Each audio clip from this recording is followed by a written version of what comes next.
오늘 우리에게 주시는 하나님의 말씀은 신약성경 로마서 13장 11절부터 14절입니다. 하나님의 말씀을 봉독하겠습니다. 이 말씀을 통해 하나님의 음성을 들으시기 바랍니다. 여러분은 지금이 어느 때인지 압니다. 잠에서 깨어나야 할 때가 벌써 되었습니다. 지금은 우리의 구원이 우리가 처음 믿을 때보다 더 가까워졌습니다. 밤이 깊고 낮이 가까이 왔습니다. 그러므로 우리는 어둠의 행실을 벗어버리고 빛의 갑옷을 입읍시다. 낮에 행동하듯이 단정하게 행합시다. 호사한 연회와 술취함, 음행과 방탕, 싸움과 시기에 빠지지 맙시다. 주 예수 그리스도로 옷을 입으십시오. 정욕을 채우려고 육신의 일을 꾀하지 마십시오. 아멘. 이것은 하나님의 말씀입니다. 컴퓨터 프로그램 중에 엑셀이라는 프로그램이 있습니다. 자동으로 계산도 해주고 여러 가지 기능이 있어서 업무하는데 대단히 유용한 그런 프로그램이에요. 그래서 직장인이면 누구나 필수적으로 사용해야 하는 프로그램이라고 합니다. 어떤 회사에서 부하 직원이 엑셀을 사용해서 업무를 하는 것을 보고 어떤 상사가 왜 엑셀을 쓰냐고, 엑셀 쓰지 말고 계산기로 계산하면 되는데 복잡하게 엑셀을 쓰냐, 그러면서 이제 자기 업무를 계산기로 하는데 별것도 아닌 거 가지고 30분 넘게 막 계산기 두들기는데 할 때마다 다른 결과가 나오는 걸 그 부하 직원이 보고 속으로 비웃었다는 그런 얘기가 있습니다. 그런 모습을 보면 지금 때가 어느 때인데 저러고 있나 이제 이런 생각을 하게 되죠. 훨씬 좋은 방법이 있는데 옛날에 하던 방식을 고수하는 것도 그렇지만 자기가 잘 모른다고 남한테도 하지 말라고 하는 걸 보면 이런 권위주의라든지 시대착오적인 그런 생각들을 하는 걸 보면서 때를 분간할 줄 모른다고, 지금이 어느 때인지도 모른다고 그런 얘기를 합니다. 오늘 말씀은 여러분은 지금이 어느 때인지 압니다라는 말로 시작을 합니다. 우리 로마 교회의 교인들을 향해서 하는 말이에요. 그런데 로마 교회 교인들이 지금이 어느 때인지 정말로 알고 있었을까요? 만약에 그렇다면 바울이 굳이 이런 얘기를 할 필요가 없었겠죠. 바울이 하는 말은 당연히 알고 있어야 되는 사람들이 그러지 못하다는 말일 거예요. 그래서 안타까운 마음에 이런 얘기를 하는 것입니다. 바울은 지금이 잠에서 깨어나야 할 때라고 합니다. 지금이 어느 때냐? 지금은 잠에서 깨어나야 할 때인데 이 때를 당신들이 알고 있느냐라고 얘기를 하는 거죠. 많은 사람들이 지금 잠자고 있다는 거예요. 잠에서 깨어나야 할 때가 되었는데도 깨어나지 않고 계속 잠을 자고 있다는 것이죠. 그런 사람들한테 지금이 어느 때인데 그렇게 쿨쿨 잠만 자고 있느냐, 정신 차리고 맑은 정신으로 제대로 살아야 된다, 그렇게 얘기를 하는 것이죠. 옳고 그름도 분별하지 못하고 할 일과 하지 말아야 할 일을 가리지 못하는 상태의 사람들이 있다는 거예요. 그리스도인으로 세상을 어떻게 살아야 하는지, 믿음으로 사는 게 어떤 것인지를 분별하지 못하고 남들 하는 대로, 세상 흘러가는 대로 아무 생각 없이 산다는 겁니다. 우리가 참 쉽게 하는 생각이 남들 다 하는데 그런 거예요. 남들 다 그러는데, 다른 교회도 다 그러는데, 세상 사람들 다 그렇게 하는데 나는 왜 그러면 안 되냐? 세상 사람들 다 하는 일인데 교회 다닌다고 하지 말아야 되느냐?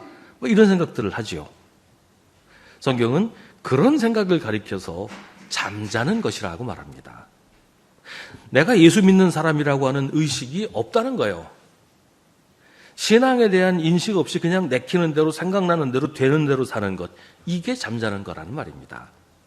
성경은 더 이상 그래서는 안 된다고 말합니다. 지금은 잠에서 깨어나야 할 때이기 때문입니다. 왜냐하면 우리의 구원이 우리가 처음 믿을 때보다 더 가까워졌기 때문입니다. 라틴어로 메멘토 모리라는 말이 있어요. 메멘토는 기억하라 하는 뜻이고 모리는 죽음이라는 뜻입니다. 그러니까 메멘토 모리라는 말은 죽음을 기억하라, 네가 반드시 죽는다는 사실을 기억하라, 이런 뜻이에요. 근데 이 말이 언제 쓰였는가 하면 로마 제국에서 전쟁에서 승리하고 개선하는 개선 장군이 행진을 한단 말이죠. 근데 장군이 행진하는 그 뒤를 노예들이 따라가요. 그러면서 메멘토 모리를 외쳤다고 합니다.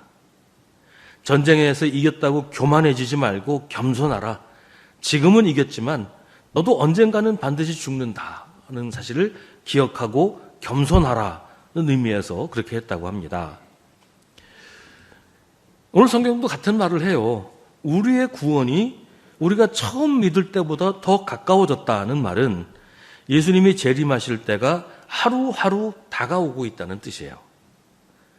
지금 내가 살던 이 세상이 영원할 거라고 생각하지 말고 주님이 재림하실 날을 준비하며 기다리라는 것입니다. 이 로마서를 썼던 이 시대는 예수님의 재림이 임박했다고 믿는 사람들도 있었지만 반대로 예수님은 다시 오시지 않는다고 생각하는 사람들도 많이 있었어요. 왜냐하면 예수님 승천하시면서 곧 다시 오신다는 말씀을 하셨는데 지금 세월이 많이 지났거든요. 몇십 년 지난 다음인데 아직 안 오셨단 말이에요. 그래서 예수님 안 오시나 보다. 재림은 없나 보다. 이렇게 생각하는 사람들이 계속 늘어나고 있는 그런 상황이었어요. 그런가 하면 지금 살만하거든요. 앞으로 어떻게 될지도 모르는데 천국 가서 지금보다 못할 수도 있는데 그냥 지금 이대로 사는 게 좋다. 변하지 말고 그냥 이대로 계속했으면 좋겠다. 이렇게 생각하는 사람들도 있었어요. 근데 그런 사람들에게 주님은 반드시 재림하신다. 이 세상은 영원하지 않고 반드시 끝이 있다고 바울은 말하고 있는 겁니다. 그렇다고 어떤 사람들이 생각하는 것처럼 오늘 내일 사이에 혹은 몇 년 안에 주님이 오신다는 얘기를 하는 건 아니에요.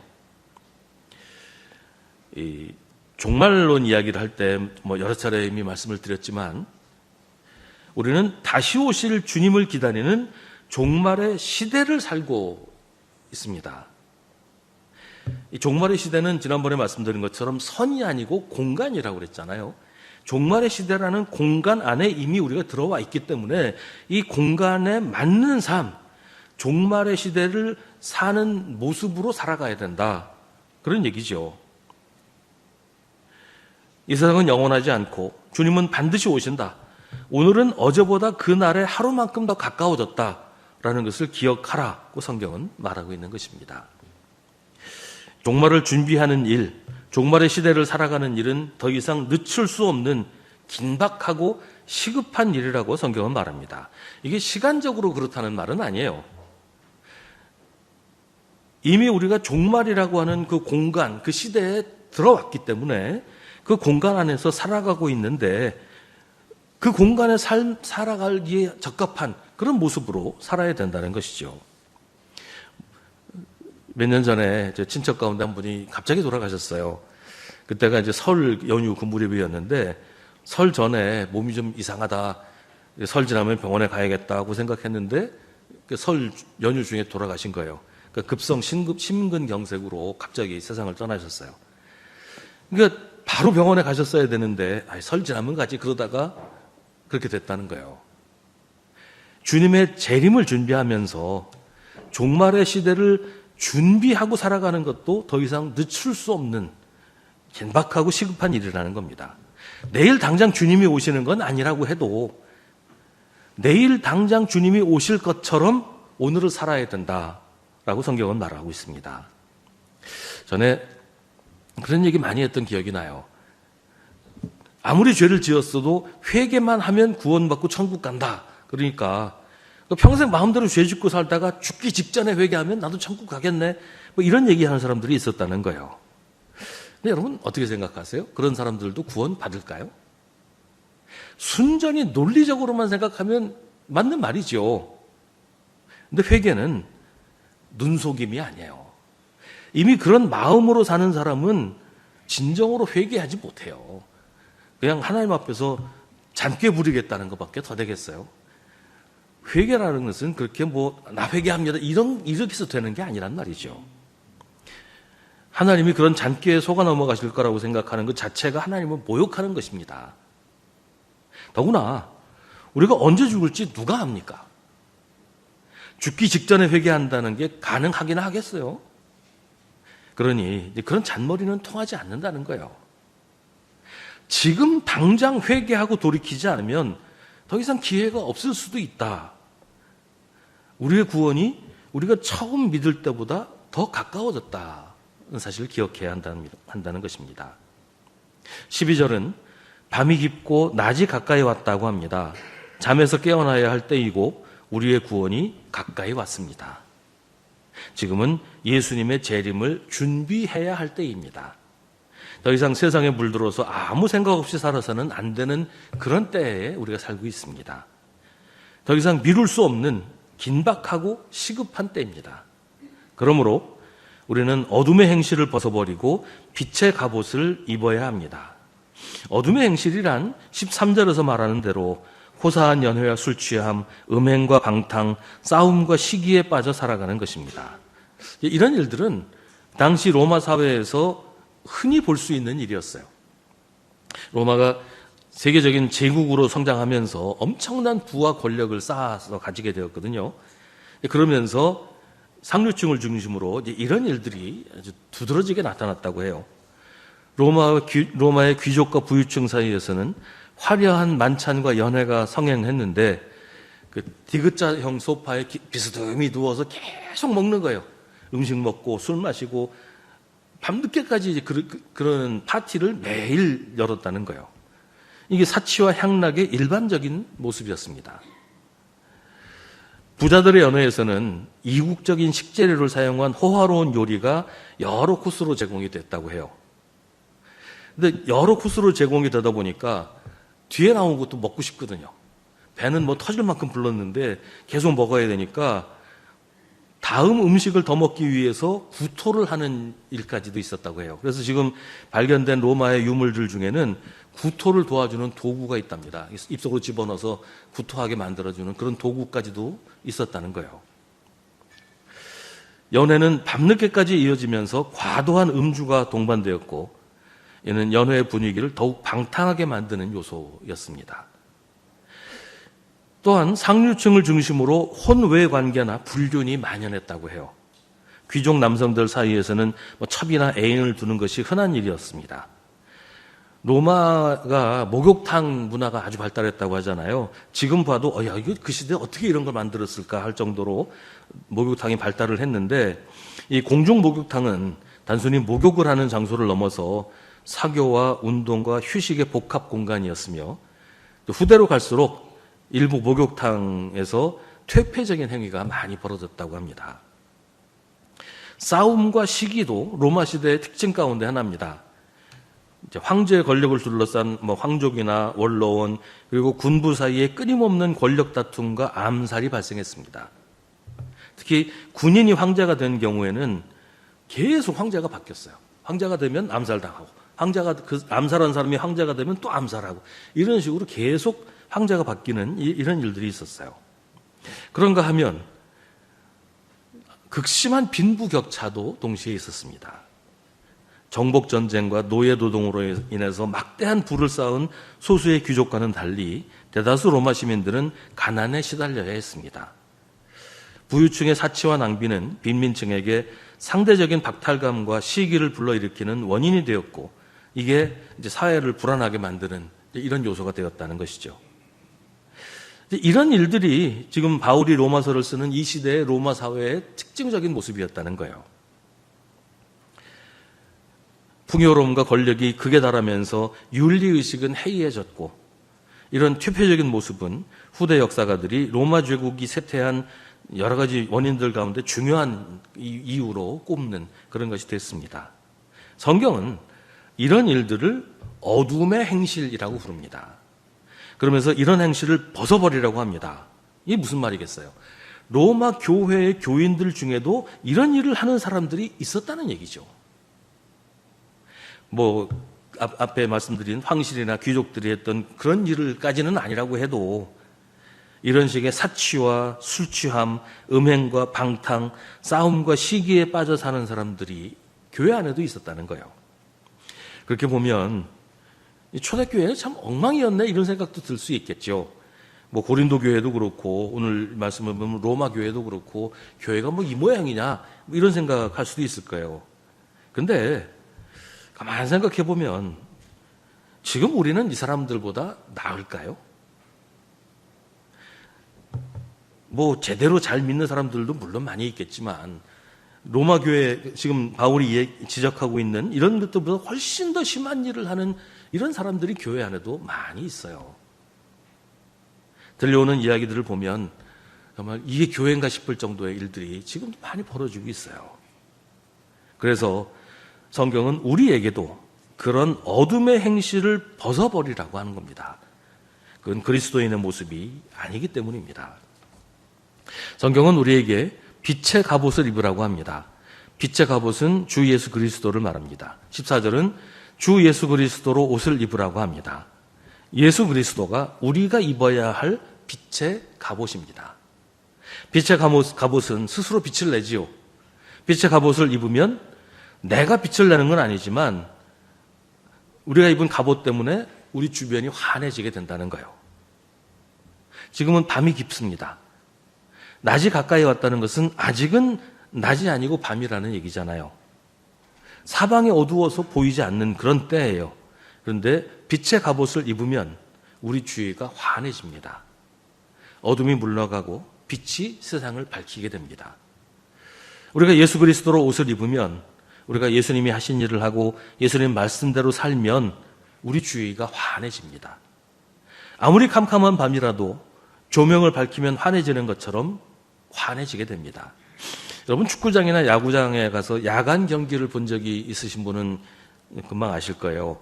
아무리 캄캄한 밤이라도 조명을 켜놓으면 대낮같이 환해져서 경기를 할 수가 있어요. 우리가 예수 그리스도로 옷을 입으면 세상이 아무리 어둡고 흉측해도 환하게 밝아진다는 거예요. 우리가 하는 말이, 우리가 하는 행동이 세상을 밝게 만듭니다. 우리가 나만 위하고 내 이익만 생각하지 않고 예수님처럼 예수님이 하셨던 일을 하고 예수님 말씀대로 살면 그렇게 된다는 겁니다. 예수 그리스도의 빛은 남의 어둠을 밝히기만 하는 게 아니에요. 우리가 빛을 비추어서 다른 사람의 더럽고 추한 모습이 드러나면 우리는 나도 모르는 사이에 그런 사람들을 정죄하고 비난하게 되기가 쉬워요. 하지만 다른 사람을 정죄하고 심판하는 건 우리 역할이 아닙니다. 그건 하나님이 하실 일이지요. 우리가 저지르기 쉬운 잘못은 다른 사람의 어두움, 세상의 어둠을 밝힌다고 하는 동안 우리 자신에 대해서 눈을 감는 거예요. 마치 내가 비친 것처럼, 나는 밝기만 하고 어떤 어두움도 없는 것처럼 행세하고 다른 사람에 대해서 비난하고 그러기가 참 쉽단 말이에요. 그러나 우리는 빛이 아닙니다. 우리에게서 나오는 빛은 나에게서 비롯된 것이 아니라 우리가 옷으로 입은 예수 그리스도에게서 나오는 것입니다. 그러니 우리 자신도 우리 자신을 주님의 빛으로 밝혀서 우리의 부족한 모습을 발견하고 회개하고 주님의 빛으로 정결하게 되어야 하는 것입니다. 낮에 행동하듯이 단정하게 행해야 합니다. 정욕을 채우려고 육신의 일을 꾀하지 말아야 합니다. 세상 일에 대한 우리의 욕심, 우리 자신의 이기적인 만족을 위해서 세상의 것들을 탐하는 일을 멈추라고 성경은 우리에게 경고하고 있습니다. 오늘 말씀은 종말의 시대를 살아가는 그리스도인들에게 이 시대를 어떻게 살아야 하는지를 말해주고 있습니다. 그런데 오늘 말씀을 단순히 그런 권면, 그런 명령으로만 이해하면 이 말씀을 다 이해했다고 할 수 없어요. 오늘 말씀의 핵심은 뭐 이렇게 해라, 이런 일을 하고 저런 일 하지 마라, 이렇게 살아라, 뭐 이런 것 이전에 빛의 갑옷이신 예수 그리스도로 옷을 입으라, 예수 그리스도라는 빛의 갑옷을 입으라는 것입니다. 이게 먼저이고 이게 핵심입니다. 예수 그리스도로 옷을 입어야 그 다음에 뭐 다른 게 되는 거지, 예수 그리스도를 입지 않고서 뭘 다른 거 한다고 해봐야 그건 그냥 인간적인 일일 뿐이고 세상의 일이 될 수밖에 없다는 거예요. 가장 먼저 예수 그리스도라는 빛의 갑옷을 입는 것, 그게 핵심입니다. 그런데 예수 그리스도로 옷을 입으라는 게 도대체 뭘 말하는 것인지 좀 막연하잖아요. 어떻게 해야 되는 것인지, 어떻게 해야 예수 그리스도라는 옷을 입을 수 있는 건지 우리가 잘 알지는 못하겠어요. 그냥 뭐 간단하게 이해하면 아까 말씀드린 것처럼 예수님 말씀에 순종해서 우리 시대에 예수님처럼 예수님의 모습으로 살라는 말씀으로 받아들일 수 있을 거예요. 근데 그것도 막연하긴 마찬가지죠.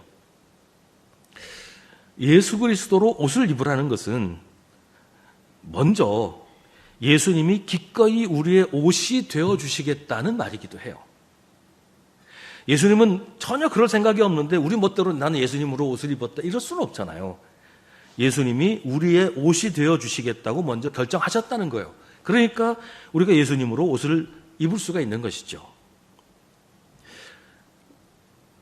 우리가 예수라는 옷을 입으면 어둠이 우리를 넘보지 못합니다. 어떤 짙은 어둠도 빛 앞에서는 힘을 잃고 맙니다. 빛을 이길 수 있는 어둠은 없습니다.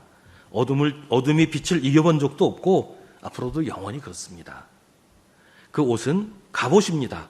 어떤 창도 어떤 칼도 어떤 총알도 뚫을 수 없는 갑옷입니다. 우리는 어떻게 해야 이 옷을 입을 수 있을까요? 예수라는 옷을 입는다는 것은 다른 관점에서 보면 우리가 예수님이라는 옷 안으로 들어가는 거죠. 여러분 옷을 입는 거 한번 생각해 보세요. 옷을 입는다고 생각하지만 다른 관점에서 보면 우리가 옷 속으로 들어가는 거잖아요. 요한복음 15장에서 예수님이 말씀하십니다. 너희가 내 안에 머물러 있고 내 말이 너희 안에 머물러 있으면 너희가 무엇을 구하든지 다 그대로 이루어질 것이다. 너희가 내 계명을 지키면 내 사랑 안에 머물러 있을 것이다. 그것은 마치 내가 내 아버지의 계명을 지켜서 그 사랑 안에 머물러 있는 것과 같다. 내 계명은 이것이다. 내가 너희를 사랑한 것과 같이 너희도 서로 사랑하여라. 그러니까 예수로 옷 입는 것은 우리가 예수님 안으로 들어가는 것이고 예수님 안으로 들어가는 방법은 예수님의 계명을 지키는 것입니다. 우리가 아직도 한밤중에 살고 있다는 것은 우리가 이기적인 욕심을 따라 사는 것을 말해요. 우리가 예수 그리스도 안에 있는 것, 예수님으로 옷을 입는 것은 예수님이 명령하신 대로 예수님의 계명을 따라 서로 사랑하며 사는 것입니다. 나만 생각하고 나만 위하는 이기적인 욕심을 버리고 서로 사랑하는 것이 예수님 안으로 들어가는 길이고 그게 예수라고 하는 옷을 입는 방법이라는 겁니다. 배려하고 양보하고 손해보며 사는 것이죠. 종말의 시대에 우리가 할 일은 서로 사랑하는 것입니다. 우리가 서로 사랑하면 예수님의 사랑 안에 머무르게 되고 예수님의 사랑 안에 머무르는 것이 예수 그리스도라는 옷을 입는 것입니다. 요한일서 4장은 말합니다. 사랑하는 여러분 서로 사랑합시다. 사랑은 하나님에게서 난 것입니다. 사랑하는 여러분 하나님께서 이렇게까지 우리를 사랑하셨으니 우리도 서로 사랑해야 합니다. 지금까지 하나님을 본 사람은 없습니다. 그러나 우리가 서로 사랑하면 하나님이 우리 가운데 계시고 또 하나님의 사랑이 우리 가운데서 완성된 것입니다. 우리가 서로 사랑하면 우리는 하나님 안에 있고 예수 그리스도라는 빛의 갑옷을 입게 된다는 말이에요. 누구를 사랑해야 할지 모르겠다. 어떻게 하는 게 사랑하는 건지 잘 모르겠다라고 하면 선한 사마리아 사람의 비유를 통해 예수님 말씀하신 것처럼 우리가 다른 사람의 이웃이 되어주고 친구가 되어주는 것, 이게 우리가 사랑하는 거예요. 지금 함께 예배드리는 우리 성도들의 이웃이 되어주는 것, 우리가 서로 친구가 되어서 다른 사람에게 관심을 가지고 서로 돌보아주는 것, 이게 사랑하는 겁니다. 교회 안에 그 누구도 외로운 사람이 없도록, 교회 안에 그 누구도 나는 혼자라고 생각하지 않도록 우리가 서로에게 이웃이 되어주고 친구가 되어주는 것, 그게 사랑하는 겁니다. 지금 어려운 일은 없는지, 지금 어떤 고민을 하고 있는지, 혹시 나의 도움이 필요하지는 않은지, 이걸 아는 것이 사랑의 시작이에요. 혼자 어쩔 줄 몰라 하는 사람에 다가가서 같이 어떻게든 해보는 것, 이게 사랑이라는 겁니다. 사랑하는 것이 예수님 안에서 사는 겁니다. 지금 이 자리에 우리와 함께 있는 사람들이 내가 사랑해야 될 사람이에요. 하나님이 나보고 사랑하라고 나에게 보내주신 하나님의 선물이고 하나님이 나에게 보내주신 나의 이웃이고 나의 친구란 말이에요. 우리 식구들, 내 가정의 우리 식구들은 나의 사랑을 받으라고, 내가 사랑하라고 하나님이 나에게 가정으로 묶어주신 하나님의 선물이라는 것이죠. 지금 나와 가장 가까이 있는 사람부터 사랑하세요. 뭐 온 인류를 다 사랑할 생각하지 마시고 지금 나와 가장 가까이 있는 사람부터 사랑을 시작하세요. 옷 입을 때 우선 팔에다가 한쪽 손 집어넣잖아요. 하나씩. 그래서 집어넣어서 옷을 입잖아요. 나와 가장 가까이 있는 사람부터 사랑하기 시작하세요. 그렇게 점점 더 이웃의 범위를 넓혀가는 겁니다. 요새 환경 문제들 많이 얘기하잖아요. 그게 남의 일이 아니에요. 내가 환경을 잘 보존하고 지키지 않으면 나랑 같이 살아가는 사람들이 그로 인해서 병들어 죽게 될 수도 있다는 걸 기억하라는 거예요. 그게 사랑입니다. 사랑하는 게 복잡한 일이 아니에요. 나도 그렇고 너도 그렇고 우리 모두 서로 사랑하고 사랑받아야 하는 사람인데 베드로 사도는 이렇게 말합니다. 만물의 마지막이 가까이 왔습니다. 그러므로 정신을 차리고 삼가 조심하여 기도하십시오. 무엇보다도 먼저 서로 뜨겁게 사랑하십시오. 사랑은 허다한 죄를 덮어줍니다. 불평 없이 서로 따뜻하게 대접하십시오. 각 사람은 은사를 받은 대로 하나님의 여러 가지 은혜를 맡은 선한 관리인으로서 서로 봉사하십시오. 이 안도현이라는 시인이 쓴 너에게 묻는다라는 시가 있습니다. 연탄재 함부로 발로 차지 마라.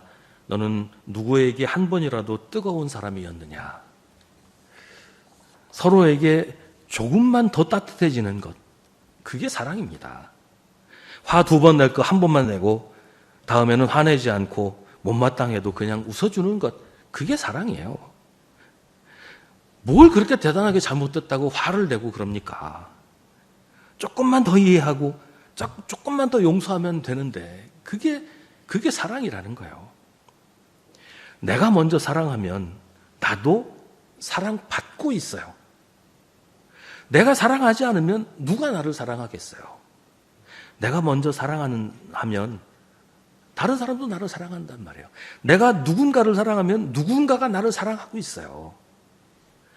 그렇게 우리는 어느새 예수님이라고 하는 옷을 입게 되는 겁니다. 우리의 사랑으로 차갑고 어두운 겨울을 녹이는 사이에 우리는 예수님이라는 빛의 갑옷을 입고 살아가게 될 것입니다. 기도하겠습니다. 우리를 사랑하시는 하나님, 우리도 주님의 계명을 따라 사랑하며 살기 원합니다. 우리의 사랑으로 주님의 빛이 되어 세상을 밝히게 되기를 원합니다. 주님, 우리를 사랑하신 주님의 마음을 본받게 하시고 우리를 위해 자신을 내어주신 예수님을 따라 살게 하옵소서. 우리 때문에 세상이 조금이라도 밝아지고 우리의 사랑으로 세상이 조금이라도 더 따뜻하게 되기를 원합니다. 우리가 그렇게 되게 하여 주옵소서. 예수님의 이름으로 기도합니다. 아멘. 성부, 성자, 성령 삼위일체 하나님의 사랑과 은혜와 사귐이 대림절을 맞아 주님을 기다리는 마음으로 가슴에 촛불 하나 밝히고 주님 앞에 나온 사랑하는 모든 성도들과 주님이 사랑하시는 우리 수송교회와 고통 중에 신음하며 주님이 오시기를 간절히 사모하는 사랑하는 주님의 모든 백성에게 세상 끝날까지 늘 함께 하시기를 간절히 축원하옵나이다. 아멘.